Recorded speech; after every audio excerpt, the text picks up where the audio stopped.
That's his job. Yeah. It is. Are you ready, Gary? Gary? We will reconvene the council meeting and our quasi-judicial public hearing.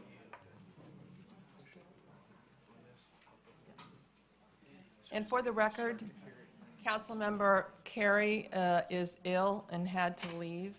She told me that when we first started our council meeting this morning, that she didn't know if she was going to be able to hold out and stay for the whole thing, and so she just had to leave, and so I don't know if Well, there's any, I just want to, There's still, yes, the city council still may proceed and vote on the measure. okay.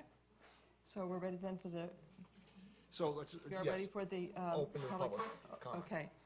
So we are ready to open this public hearing for the public comment, and each person will have 3 minutes to speak. And you form an orderly line. You want to interrupt me for a No, second? go ahead.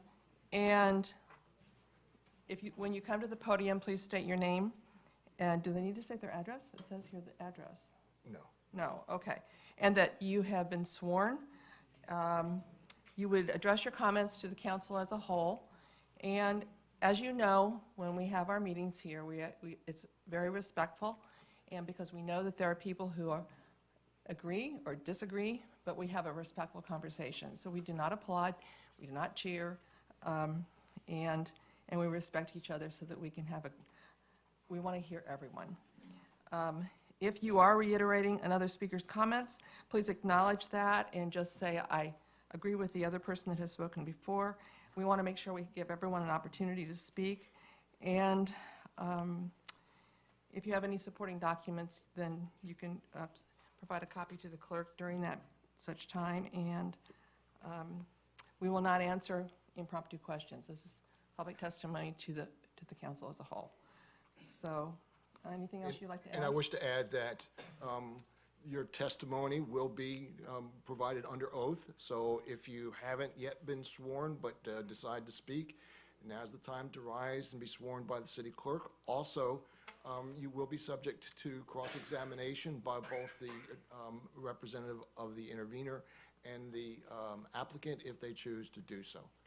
So anybody that wants to speak that hasn't been sworn, please rise to be at this time. Be sworn in by the city clerk.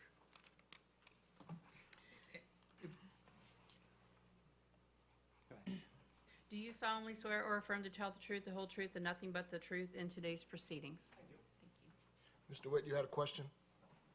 I was going to bring something up and ask permission possibly to reopen our case. I was just made aware of a fact, and it relates to a document recorded in the public records, which is the mortgage on the property, and that I just saw the provision. That mortgage has a second home rider. Okay. You'll have 15 minutes as part of rebuttal. You can introduce that at that time. Okay, yeah, thank you very much. I just want to make sure we got it in the record today. No Okay, problem. thank you very much, Mr. Lynne. Okay, so we're ready for public comment? Yes. So if you wish to make a comment, please form a line here at the podium, and you'll have 3 minutes. Federici, I've been sworn in. My only concern with the thing is, right now, because I'm out every morning and I live right on the block, is employees are staying there right now who are renovating impact. It's in and out. I want to make sure that the property is a bed and breakfast and doesn't become a employee facility for Fisherman's Village.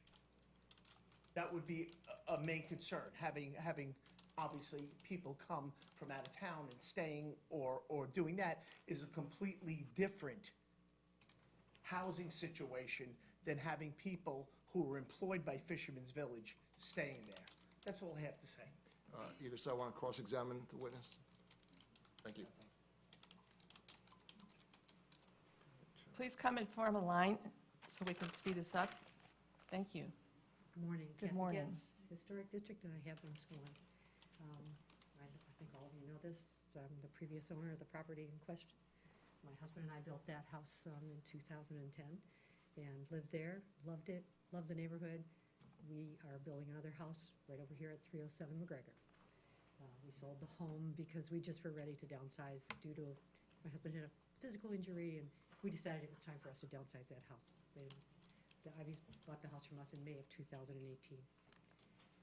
My largest concern is commercial creep into a residential district.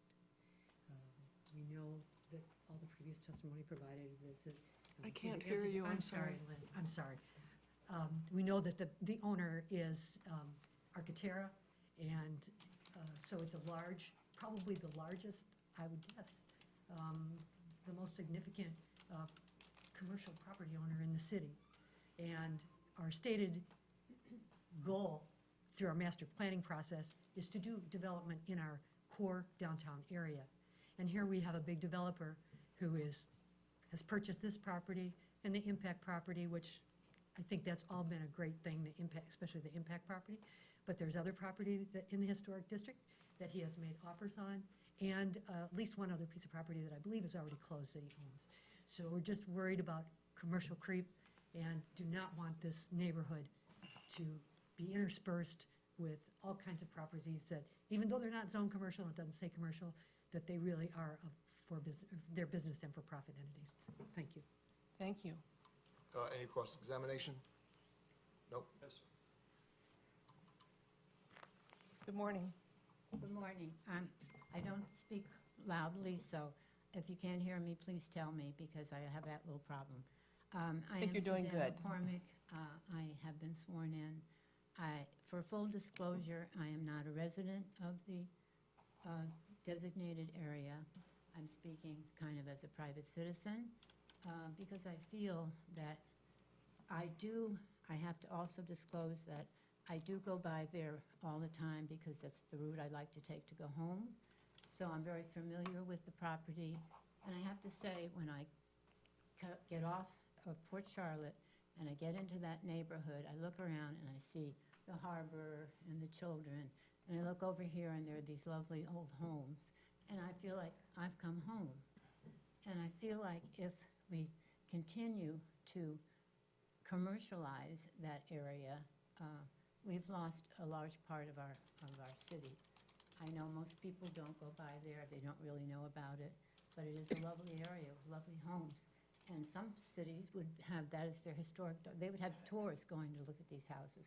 But we just feel like, well, somebody wants it, and, we're a little old Punta Gorda, so we better do something because there's big developers and stuff. And I really feel the people have lost some of the input into decisions that are being made, and that is what I have to say. Thank you. Thank you. Any cross-examination? I have to ask for the record, as you know, so I'm going to be a broken record, but No cross. thank you. My name is Don McCormick, and I live in PGI, so I'm not directly affected by what's going on there. I have a home in my neighborhood that is, for all intents and purposes, an Airbnb. And I would point out to the city council that if, I consider it ill-advised to go along this route, but keep in mind that the people who come here are coming for vacation, and they bring their toys. They bring their boats on trailers, they bring their ATVs on trailers. If you're going to go ahead with this, you want some wording in there about what you can drag behind your car, because I see a lot of stuff on my street. Thank you. Thank you. Any cross-examination? No cross. Seeing none? No?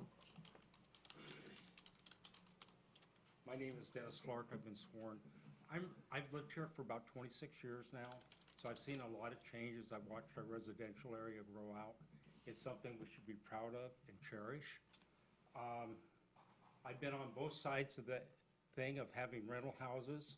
I built 3 houses, remodeled 4, and I have a rental next door to me. And so there's some things that I've learned. One is that if you live in a $300,000 house, you expect to have people of that caliber next door to you. If you live in a $600,000 house, you expect to have people of that caliber next door. If you live in a $1 million house, you expect to have people of that caliber. So one of the things is if you subdivide it, you don't have that caliber person next door to you anymore. So you've really degraded the caliber of neighbors that you have. That's the first lesson. So I think that's kind of a non-starter. Secondly, in doing the rentals, I learned, and also with the rentals next door to me, if we bring in people and they're there for less, some communities I know on the East Coast are now saying nothing less than 6 months. Personally, I never did less than 30 days. I did it once for a wedding, and it was a disaster for the neighbors next door and for me. So there should be a limit on how short a rental can be. Daily rentals don't work. They come to party, they're not part of the neighborhood, they don't care, okay? So in a residential area, it doesn't make sense. The third thing that I learned was that some properties become a nuisance. There ought to be some kind of thing. The police come constantly to the house next door because of code violations or other things. So here's my recommendation. If there's 5 code violations or 5 police requests in a year, the license should be pulled so that property can't be run as a business in a residential area. So the 3 things I learned: don't subdivide, don't degrade the caliber of the neighbors that you have. 2, don't make the rentals too short. Daily is a non-starter, probably not less than 30 days. There's other communities now that are learning from the Airbnb experience, not less than 60 days, 6 months. And 3, if it's a nuisance property, you have to have something in place to tell them, no, you lose your license, you can't have that business. Thank you. Any cross? No cross. Thank you. Good morning. Good morning. I'm Dawn McGibbon. I've been sworn. I'm a resident of the National Register District. I've lived in District 1, both on the east side, downtown, and the west side for 35 years. I've never lived anywhere but District 1. I was the chair of the Historic Preservation Advisory Board for over a decade. And a mom and pop bed and breakfast is what was always what we were looking for in Punta Gorda. That is an historic structure in the National Register District, owner occupied. There's a typical tourist that wants that kind of experience, that real experience with them there. We've had 2, the Gilchrist Bed and Breakfast and the Virginia House, and that was the late 80s to the 90s. The Gilchrist is now the Price House at the History Park. So we haven't had, I can't find that we've ever had, I talked with Frank Deswin, if we've ever had really a B&B before those 2. I mean, I'm trying to go back to the 20s, the 30s. Punta Gorda was not a place people came to vacation at. It was really a small town. You know, people didn't have money, and they weren't flocking here. We didn't have a beach. So this is unusual in that this doesn't meet the requirements, our requirements for a B&B. It just doesn't. What concerns me the most is not that part of it. The part that concerns me the most is that John Larimore has tried to hide the ownership of this from the beginning. That only came out at the Planning Commission. This is a commercial use. He is looking, and he's made offers on property all along West Retta Esplanade. And that means, it makes total sense if you're a guy wanting to run, you know, a business in our prime area. You can't buy on the park side, we all know that. That's in perpetuity for the city by Tribune when we first incorporated Punta Gorda. So what can you do?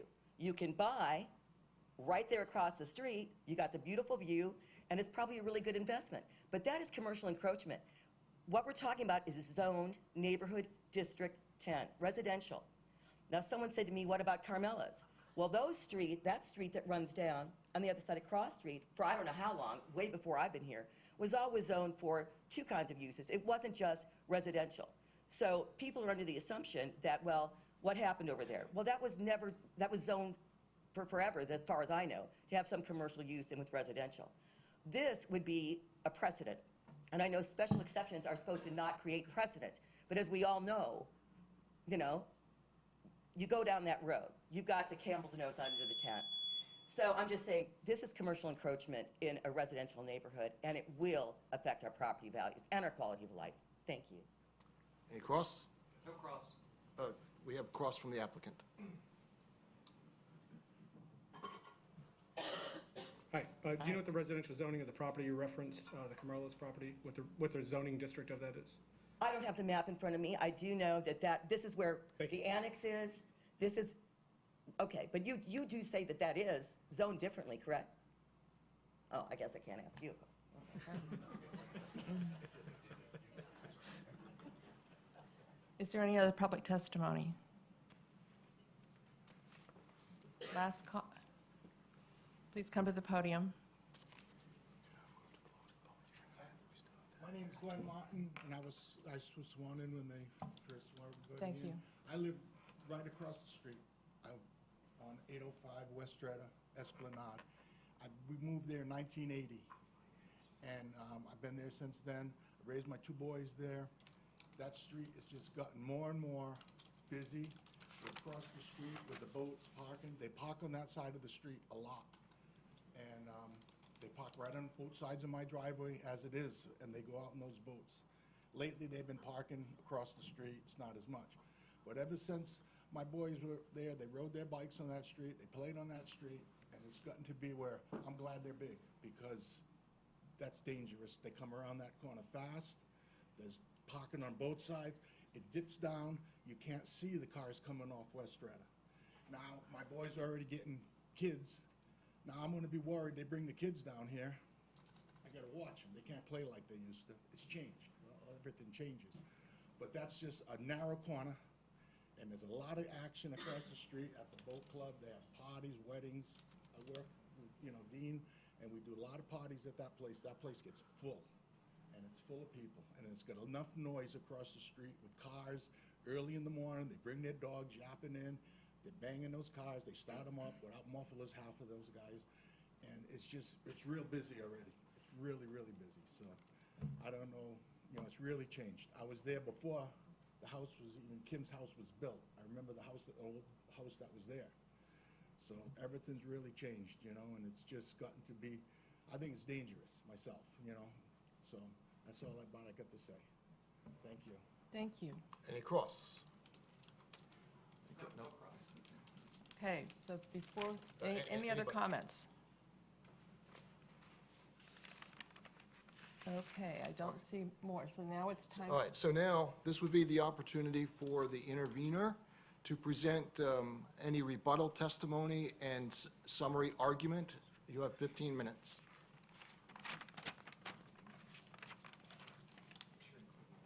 Thank you.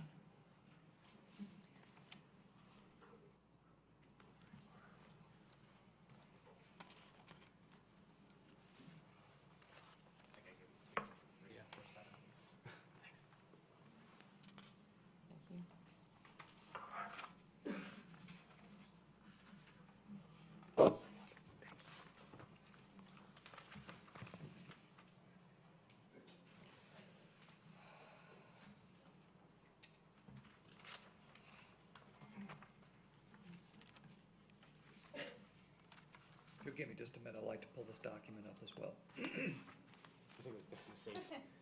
No.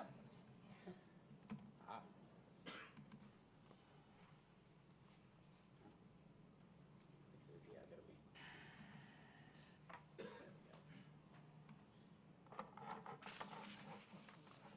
Yeah, we just need the first page. Well, this is the first page. This is the. Here we go. Just thinking about it.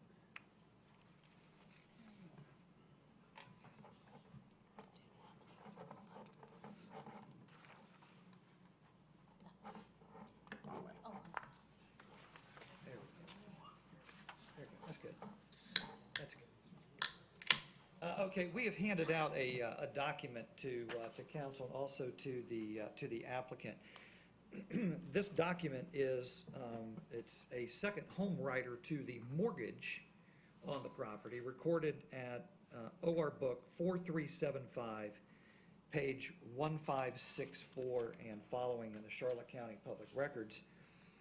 On October 31st, 2018, this document, if you'll turn to the second page, references that the borrower that is providing this and signing this is 751 West Retta Esplanade FL LLC, a Delaware limited liability company, by its manager, Architera Companies LLC, an Arizona limited liability company, signed then by Jonathan M. Larimore as manager of Architera.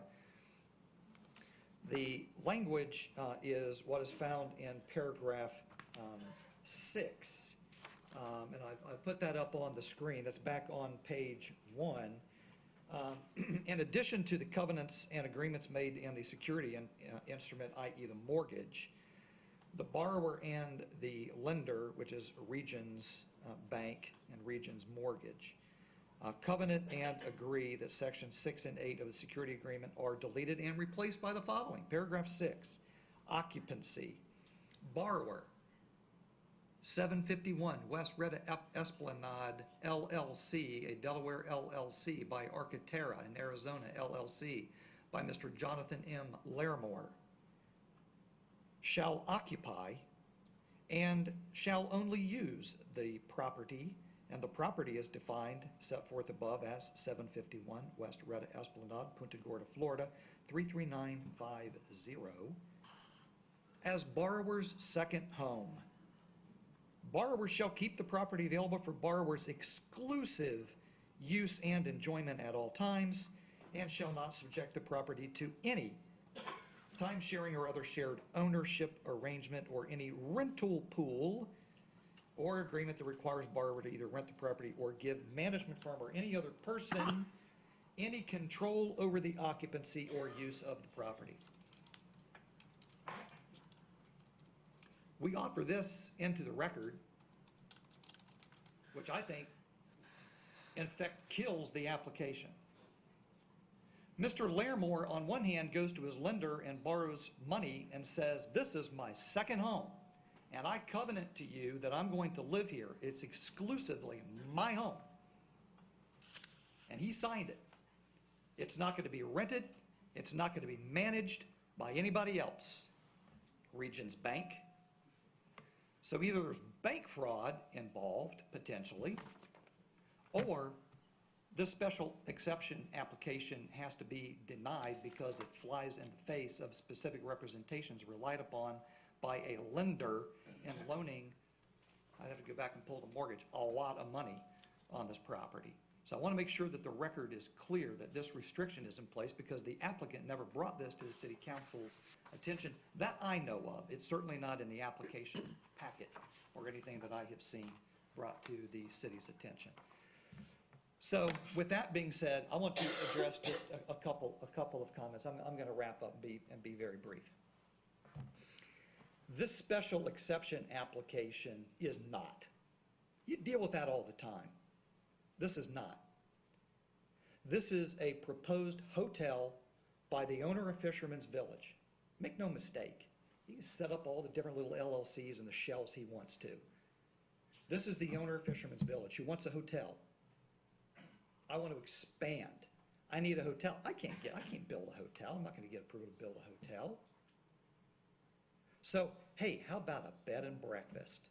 Let me buy this property and let me try to go through the process to get a bed and breakfast. This is not a bed and breakfast. It is an inn.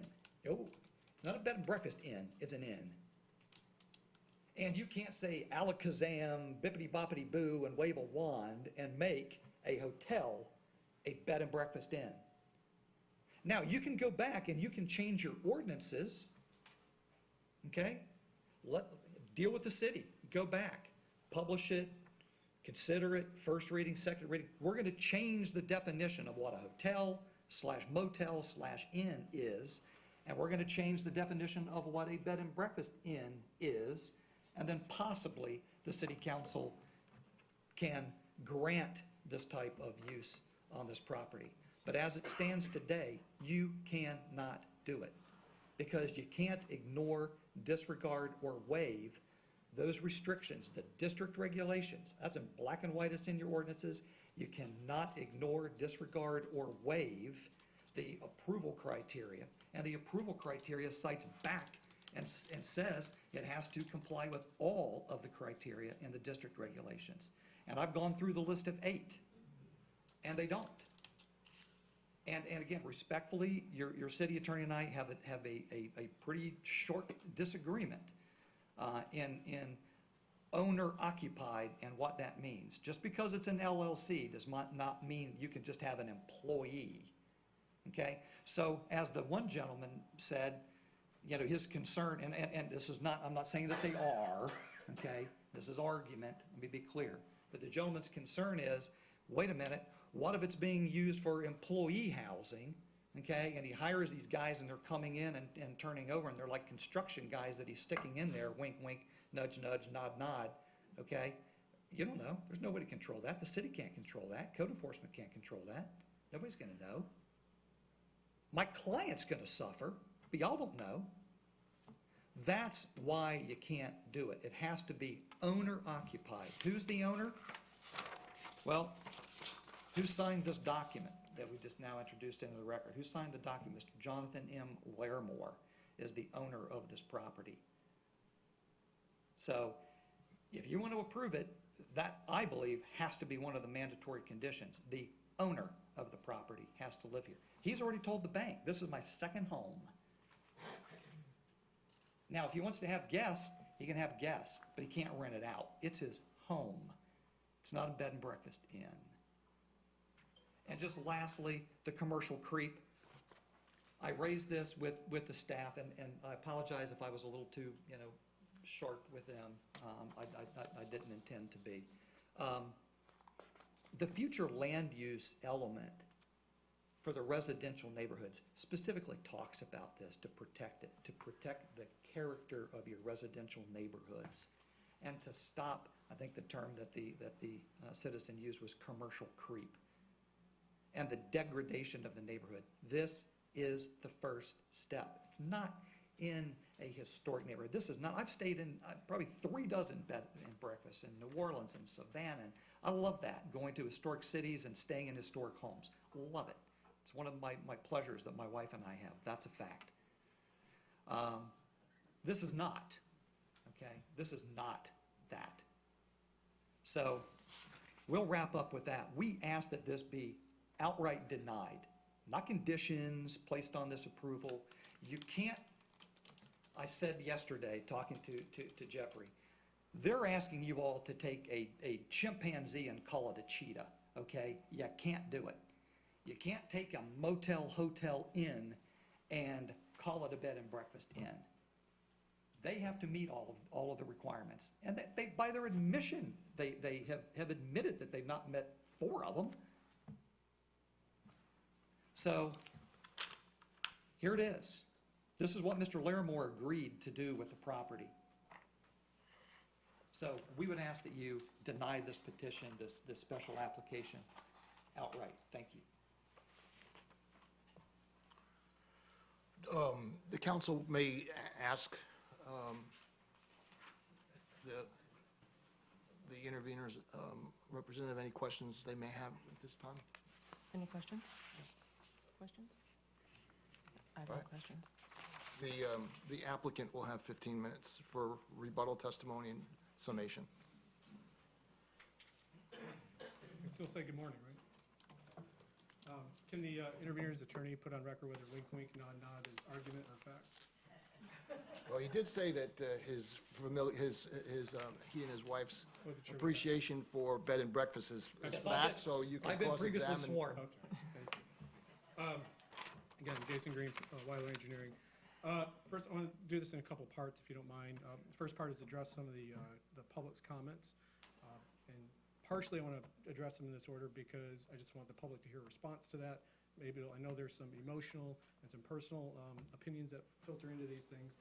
But technically, those items brought up by the public are not part of the criteria for which you're to review. And are not part of the substantial and competent evidence that has been presented to you. So first and foremost is the quality of the neighbor. I don't think I have to say much about that. We don't get to pick our neighbors. We hope that we get along with our neighbors. But frankly, I take offense as a member of the historic district of somebody suggesting that we should aspire to have a higher standard or a richer neighbor, or whatever they were alluding to. The nuisance, the staff has already testified, and your codes say that you have the opportunity and ability as a council to revoke the special exception if they're substantial nuisances. I think that can be dealt with through that process. There was comments about the danger of this street and the danger of Dolly and Barry and West Retta Esplanade. I would object to that assessment. I bring my kids down Dolly and Berry on a regular basis. We go to the park, and I feel it's a very safe street and safe neighborhood to walk through. And I do walk more than a block to the commercial district from the historic district. The main things I want to get to are I think the critical part of this is they're facing their case on that you can't approve the special exception, which is factually inaccurate. There's misleading statements about how these codes apply. And what I want to start with is 4.8, conditions of approval. And that ties into conditions of approval for the for the bed and breakfast as a conditional use, but it's an administrative approval. It is not tied to and does not apply to the special exception criteria. The 16.8N talks about the criteria of approval, but it's part of that section. Those are two different articles. Article 16 related to the special exception process is different than Article 4, which is related to conditions of approval.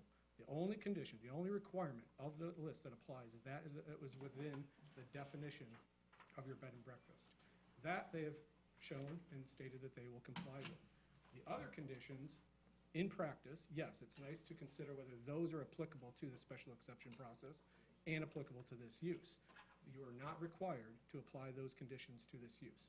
So it is up to your judgment by conditions or by otherwise to apply that criteria.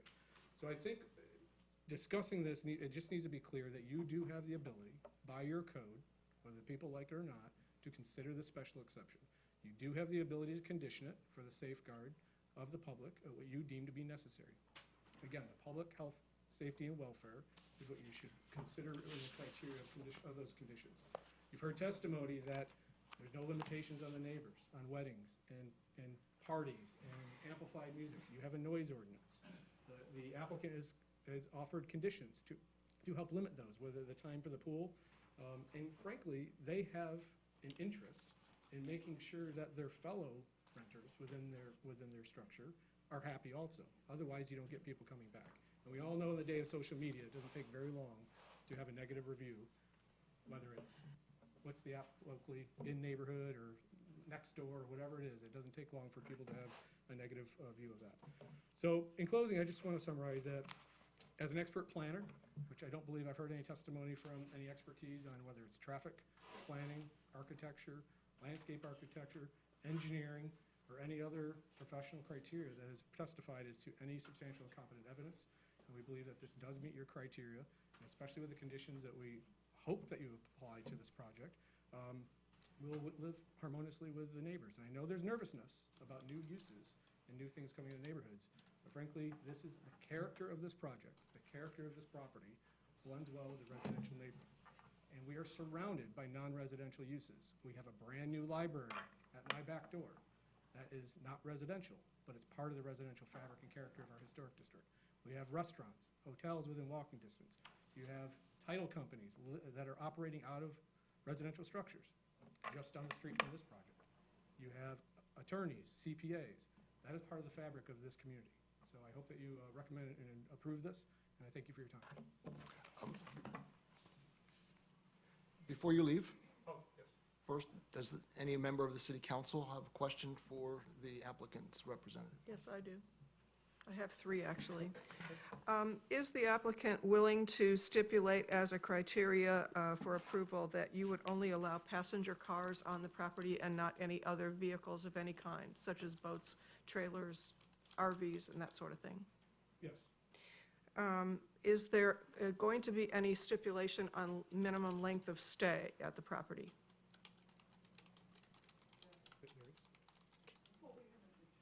Can you, I'll say no at this point, but if, maybe they can speak to it. It's a bed and breakfast, whatever the conditions, I'm sorry, the approvals are allowed for the bed and breakfast. okay. And last but not least, if Can you this, say, was that length of stay? yes. A minimum or maximum or? Well, in a lot of cases, when you go, if you were, as an example, if you go to Ocean City and you want to stay in a bed and breakfast, they usually have a minimum 3 or 4 night stay. Understand, okay. And that was where I was going with it. So there is not going to be a minimum length of stay, is what you're saying? No. Okay. And if this does not get approved, what then? I can't speak to that. Mr. Vine, can you speak to that? I've been asked that question by some citizens in the community. To be determined. Okay. Okay, that's all I have.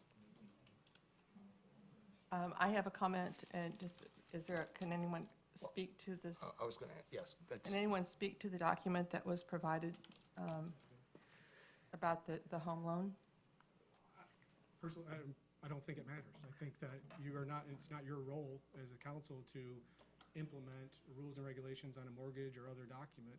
The special exception has not taken place, obviously, we're here, and it won't take place and won't be occupied as a bed and breakfast until such time as there's modifications, as there's remodeling.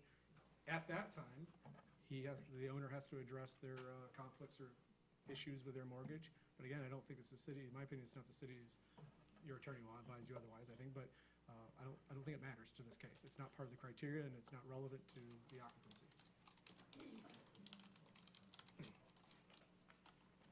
Comment? I will. Any Okay. other city? Any other questions? Maybe one, just what, can you say, by right, what other kind of uses could this property be used for if we didn't approve this? I wish I had the zoning district in front of me. Obviously, single family, if you're talking about the entire property, the structure could be torn down. I believe there's 5 lots that could be built, single-family homes on those lots. There's some other, I'm drawing a blank on the rest of the list, but there's about 7 or 8 items in the NR 10. Could it be a standard Airbnb? My understanding of the short-term rental regulations of Florida is yes. And those are regulated by the state and not by the city? I believe you've been preempted from those regulations. I'm looking at the neighborhood residential district uses and permitted uses and structures. It says duplex homes, multifamily homes. So, and it goes on page 26-17. I think it's NR 10, so it's a part of that. And you have, I believe it's 6 platted residential lots that go into consideration for how much density could be on that property. Yes. NR 15. No. No, NR 10? 10, 10, oh, yes. 10 and 15 are next to each other. Right, it's NR 10. Any other questions of the applicant? It would be appropriate at this time to close the public hearing if that's, We're done with all the testimony of everybody, right? apparently so. Okay. Okay. Motion to close the public hearing. Second.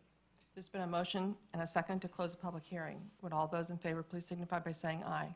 Aye. Those opposed? Motion carries. As part of your deliberation, I will, because it seemed like there was a look in my direction regarding the second home rider. Mr. Green is correct. This is a private agreement between the owner and the lender. The city does not enforce private agreements, irrespective of what character it is. You know, we don't enforce private deed restrictions, and so if this rider is not changed, the applicant may have a problem with the lender, but it would be the lender's duty to enforce. So while this is a very interesting document, it should not figure into your deliberations and decision in this case. Okay. I've asked Ms. Hannon to put on the screen the 4 criteria that are applicable to special exceptions. All criteria must be met in order to qualify for a special exception. I have a suggested motion, either way that you wish to go, but, and so at the moment, you'll have the opportunity for deliberation, and then when you want some assistance in drafting the motion, I will be happy to do so. Okay. Council members? Who would like to open the discussion? I can. I mean, all right, from the standpoint of the adverse effects that are coming onto the neighborhood at this time, which we actually all can see from all directions, and from the very reasonable fear the residents have about just the variable things that can happen, I have to say, and this is from having considerable experience with B&Bs around the world, and knowing that they're specifically placed in residential neighborhoods for the purpose of cementing residential nature and value, I feel that this is the most comfortable, controlled manner that the city can do in order to preserve this. I feel that other things is very variable. With all the forces that are facing the neighborhood now, especially things that are happening in Oakers Park, I wouldn't want to see something that's not regulated in that space, and so I feel most comfortable with the B&B. Gary? I guess, just so that we have clarification of other uses it could be, if it became an Airbnb, we wouldn't have, basically, they're offering to put restrictions on themselves from what I think is, if I'm reading Mr. Cummings correctly, and I agree, they're willing to put restrictions on themselves to maintain it in a more sedate way than would be potential if it was just something that you get off the internet and rent the house for a family party. As one of the citizens has remarked, and it is also a case on my block, we have several homes that are rented for parts of the season during the winter season, and sometimes there can be a 1,500 square foot house that'll have, for a day or two, the whole family gets together, and you got, 15, 20 people in 1,500 square feet sometimes for a day or two, with a motorhome parked overnight in the driveway until they're et cetera. There are those types of issues, and some people in PGI have also had issues where short-term renters have gotten rather rambunctious. I see this as a potential, like I say, to maintain this in a tempered way. I don't know if they choose. I've used bed and breakfasts in business. It's just much more pleasant when you're in the middle of Texas or Iowa or what have you than to have to deal with the local Marriott and sometimes just when you just want to chill out and have a good hearty breakfast in the morning and get on with business. One thing that would concern me, I think that it was one of the local residents did mention is the idea that they would not want it to become a construction residence for people that are doing construction and so forth. It certainly would be their criteria to pay because these are, as I recall, these are going to be relatively high nightly rental things. So it certainly would be up to an employer if he wants to spend $400 or $500 a night to house overnight. But I would think that probably wouldn't be the most economical or prudent way to do it. But that could be a concern, I think, in the long term. But the way the house is right now, there's probably no reason why it can't be used for that. There's a lot of construction going, and it sounds to me like this would be another way to try to control some of that usage. And they seem to be willing to do this on their own. Okay, I'll go. The differences between a bed and breakfast, an Airbnb, and a VRBO, or vacation rental, as they are affectionately known, are substantial. And when you have an Airbnb or you have a vacation rental, there's a lot less control, and there's a lot less that the owner can literally do about the property. Typically, problems are addressed by the local police department if there's a noise or a code violation. And that's really unfortunate, because we do have some of those situations in the city. Having on-site full-time management, which is why I was really striving for full-time management, and I mean 24 hours a day, full-time management, the difference with that is substantial. It will allow the owner to keep some semblance of order on the property and make sure that code enforcement is being accomplished, that all of the property is being managed and maintained the way it needs to be in the community, and that there are controls that can be kept in place to prohibit the police from having to be there 24 hours a day. So of all the uses that a rental property could entail, this would certainly be the most beneficial for the property, the way I see it. I understand the neighbors' concerns, but I honestly have to say, in all the years that I traveled for my business, I stayed in bed and breakfasts all over the place, including over in Europe, and they're all very, very nice properties, and they're very well and highly maintained and regulated. So I think that this makes the most sense for this property at this time. I do think we have to put some criteria approval on the list, and not the least of which is what I stated earlier. I want full-time on that list, and I also want to see regulation of only passenger vehicles being allowed on the property, to be parked on the property, unless it is a service vehicle doing maintenance for the house. Of course, that would be a different situation. But other than that, I see no reason for denial. I don't think that there is going to be the level of hysteria that has been expressed. And I mean, not to say it won't, but we always have the opportunity to revoke if there's a problem. And we go, And we reserve that right to revoke. yes. Yeah, having listened to all of this, and I have met with Ms. Devine, so I have to publicly state that. Yes, In the past, I have met with Mr. Larmore, but not in regard to this property. I have met with, over the phone, I had a conversation with Mr. Ivy, and clearly understand the comments that are being made, clearly understand the issues people feel about their neighbors or what they want in the house next door. Unfortunately, we can't control who purchases homes next door, and we're all subject to that kind of thing. I've seen people who have a gorgeous sunset view, and then somebody tears down the house across the canal, and they build a 10,000 square foot home, and now they have no sunset view. I mean, there's just certain things you cannot control. And so I also feel, I understand that, you know, that Fisherman's Village has been, you know, in our newspaper and things like that, but I have to say that we have to do what we feel is appropriate for the property, and because this is quasi-judicial public hearing, it's based on the testimony that we've received today.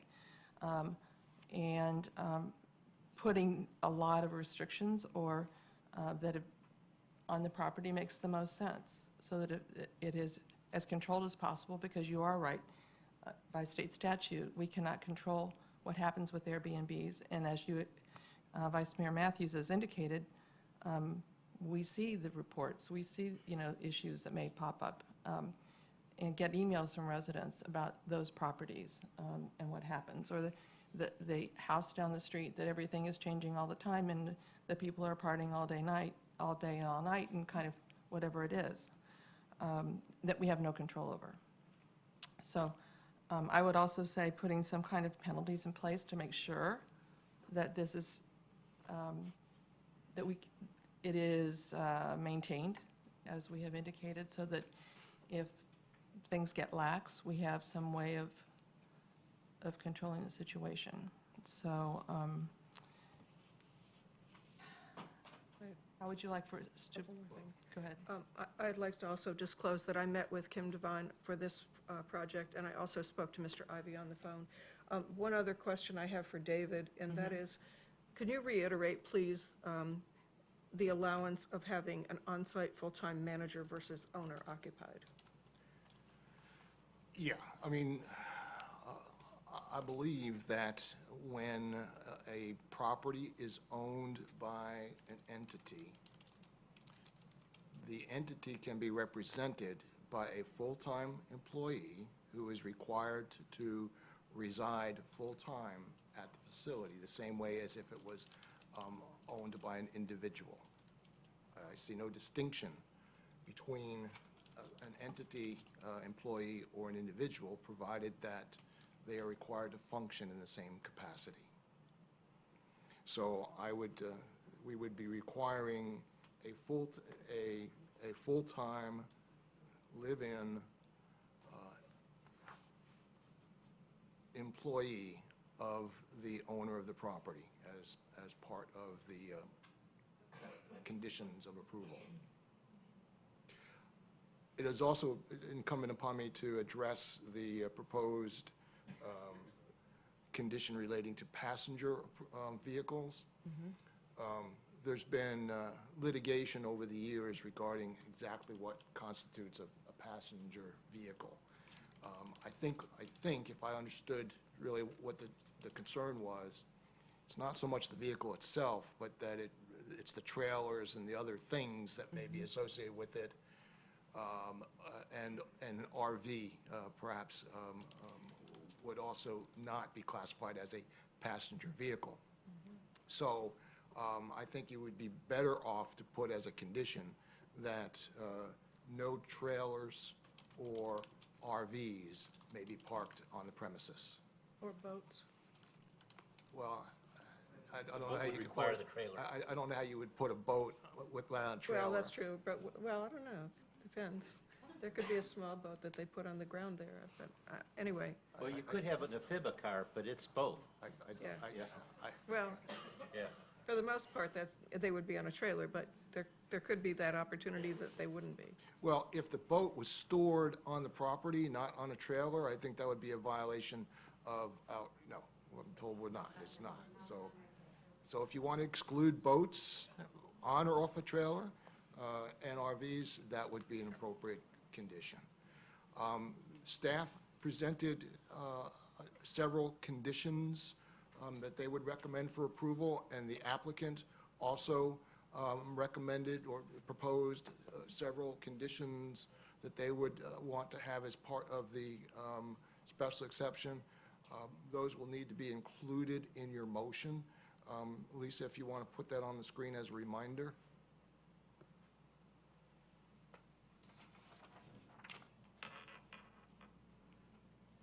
I also penciled in some of the other requirements that council had made.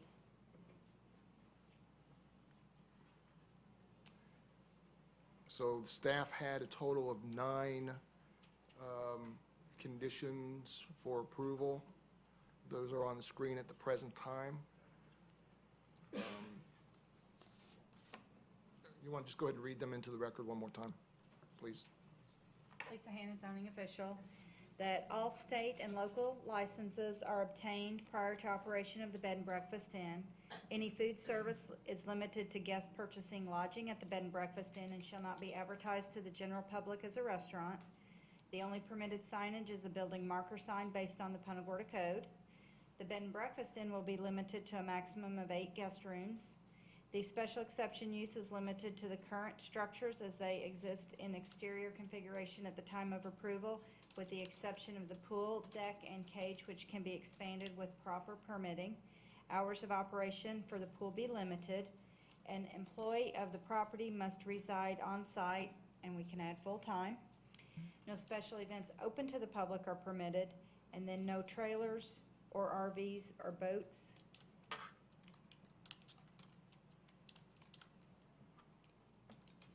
May be parked or stored on the premises. Okay. All right, now, do we have the applicants?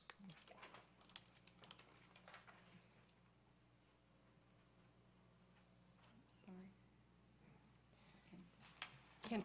Is it possible that any late arrivals, is there a front entry to this so that all entry comes through the front of the structure that would be facing Greta as opposed to coming in through the back? So that if it's in the evening and things like that, that it's always coming in through the front entry? So that it's as disruptive, at least disruptive to the neighboring properties as possible? Yes, go ahead. Yes, I think that's the intent of the entryway and facing Greta would be the entry. Should we add that to this then? You may, if you wish. I think that would be good to add that then to, And if, so that, what? so we just want to reserve comment on any of the other conditions so we can help you through this if we may, whenever you get a chance.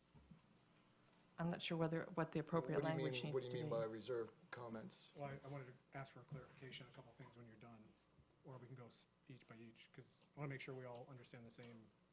Well, that's fair. What clarification do you need? The question posed to me was special events, would that preclude them from having a ribbon cutting by the local chamber, which in my mind was a way to help ease the minds of some local residents once they can see the inside complete as a project, and it'd be the only opportunity for them to do that. We heard, the staff heard testimony regarding what your intent is with respect to special events. Lisa, is there a way that you can modify that language if you think it would be appropriate? Well, special events are defined in the code by open to the public, advertised to the public, things like that. But like small weddings, I could have a wedding at my house. Everybody could have a wedding reunion, family reunion at their house. So that's why we didn't put in specific types of events. It would be up to council if they would want to modify, events with an Other- attendance of a certain amount. Other than a ribbon cutting, what other kinds of it? That was all that was supposed to be. It's just I a think, couple hours of. I think, That's kind of a special event. Yeah. To me, that's a special event. And I that's not think- really open to the public, it's only open to chamber members for the most part. Well, For the most part. but the chamber advertises it. Yeah, They do. put it out there on the, That's true, too. and say, hey, everybody come and, I think that if you want to allow for a one-time special event and include that in the record, that would be fine.